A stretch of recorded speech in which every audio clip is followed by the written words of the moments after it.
Hi friends. ఏ ఆయుధాన్ని చేతబట్టినవాడు అదే ఆయుధానికి బలైపోతాడనేది జీవిత సత్యానికి సంబంధించిన ఒక సామెత. ఈ సూత్రం ఇప్పుడు పాకిస్తాన్కు చాలా చక్కగా సరిపోయే పరిస్థితి ఏర్పడింది. భారత్కు వ్యతిరేకంగా పనిచేస్తారని భావించి దశాబ్దాలుగా పెంచి పోషించిన తాలిబాన్లు ఇప్పుడు పాకిస్తాన్ అంతు చూసేందుకు సిద్ధమయ్యారు. తమ మీద చిన్న దాడి జరిగినందుకే పొరుగుదేశం అంతు చూస్తామని వారు అంటున్నారు. ఇప్పటికే సరిహద్దుల్లోకి చొచ్చుకెళ్లిన తాలిబాన్లు పాకిస్తాన్లోకి దూసుకెళ్లినా ఆశ్చర్యం లేనట్లు కనిపిస్తుంది.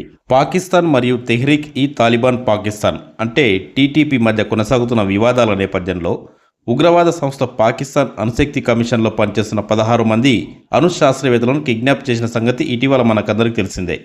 నివేదికల ప్రకారం టీటీపీ ఫైటర్స్పై కొనసాగుతున్న సైనిక దాడిని నిలిపివేయడంతో పాటు వారి డిమాండ్లను నెరవేర్చేలా పాకిస్తాన్ ప్రభుత్వంపై ఒత్తిడి తెచ్చే ప్రయత్నంలోనే టీటీపీ ఈ అపహరణ చేసినట్లు తెలుస్తుంది. తెహ్రీక్ ఈ తాలిబాన్ పాకిస్తాన్ అంటే టీఈటీపీ పాకిస్తాన్ పెంపుడు సంస్థ.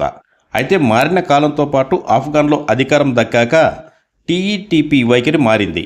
తమ దేశమే తమకు ప్రధానం అనే స్థితికి వారు వచ్చేశారు. తాజాగా ఆఫ్ఘన్పై పాక్ దాడులకు దిగింది. దీనికి ప్రతీకారంగా పాక్ సైన్యంపై బలోచ్ లిబరేషన్ ఆర్మీ భారీ ఆత్మాహుతి దాడికి పాల్పడి 10ల సంఖ్యలో సైనికుల ప్రాణాలు తీసింది. మరోపక్క సామాన్య ప్రజలకు రక్షణ కల్పించలేని దుస్థితిలో ఉంది. గురువారం 16 మంది కూలీలు అపహరణకు గురయ్యారు. ఆ వెంటనే శుక్రవారం పాకిస్తాన్ అణుశాస్త్రవేత్తలను తాలిబాన్ అనుబంధ సంస్థ అయిన టీఈటీపీ కిడ్నాప్ చేసింది. పాకిస్తాన్పై ఒంటికాలి మీద లేస్తున్న టీఈటీపీ కాబుల్ కేల్ అటామిక్ ఎనర్జీ మైనింగ్ ప్రాజెక్టులో పనిచేసే అణుశాస్త్రవేత్తలు సిబ్బందిని అపహరించింది. కొన్ని డిమాండ్లు విధిస్తూ వాటిని తీర్చే వరకు శాస్త్రవేత్తలను వదిలేది లేదని స్పష్టం చేసింది. కాగా ఇప్పటికే భద్రతా సిబ్బందిని కోల్పోతున్న పాక్కు ఇది మరో షాక్ కిందనే లెక్క. ఇక కిడ్నాప్ అయిన కూలీలు సున్నిత ప్రాంతమైన ఖైబర్ పఖ్తుంక్వా ప్రావిన్స్లో యురేనియం ప్లూటోనియం గనిలో పనిచేస్తున్నారు. లక్కీ మార్వాత్ జిల్లాలోని అటామిక్ ఎనర్జీ మైన్కు వెళ్తుండగా వీరిని ఎత్తుకెళ్లారు. పాక్లో జరిగిన పలు ఉగ్రదాడుల వెనుక టీఈపీ ఉందనే ఆరోపణలు వినిపిస్తున్నాయి. కూలీల కిడ్నాప్కు మాత్రం ఏ సంస్థ ఇప్పటికీ తమ పని అని ప్రకటించలేదు.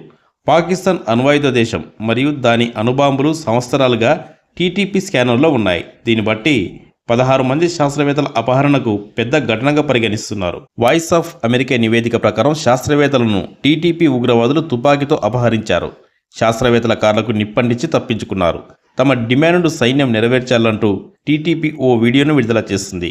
ఒక ఉద్యోగి పరిస్థితి విషమంగా ఉన్నట్లు తెలిసింది. ఈ అణు ఇంజనీర్లను విడుదల చేయడానికి బదులుగా టీటీపీ ఉగ్రవాదులపై పాకిస్తాన్ సైన్యం తన సైనిక చర్యను నిలిపివేయాలని టీటీపీ డిమాండ్ చేసింది. అంతకుముందు తాలిబాన్ ప్రభుత్వంతో ఉద్రిక్తుల తర్వాత పాకిస్తాన్ సైన్యం ఆఫ్ఘనిస్తాన్లో వైమానిక దాడులను నిర్వహించి టీటీపీ స్థావరాన్ని ధ్వంసం చేసినట్లు పేర్కొంది. దీని తర్వాత తాలిబాన్ మరియు టీటీపీ కూడా ప్రతీకారంగా అనేక మంది పాకిస్తాన్ సైనికులను చంపివేసినట్లు పేర్కొంది.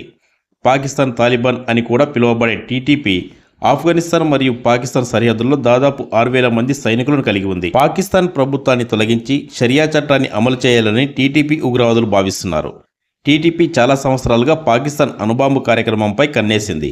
బ్రూకింగ్స్ ఇన్స్టిట్యూషన్ ఆఫ్ అమెరికా ప్రకారం ఆఫ్ఘనిస్తాన్లో తాలిబాన్ ప్రభుత్వం అధికారంలోకి వచ్చిన తర్వాత టీటీపీ యొక్క ఆత్మవిశ్వాసం మరింత పెరిగింది. మీకు ఈ వీడియో నచ్చితే లైక్ చేయండి, మా ఛానల్ సబ్స్క్రైబ్ చేసుకోండి.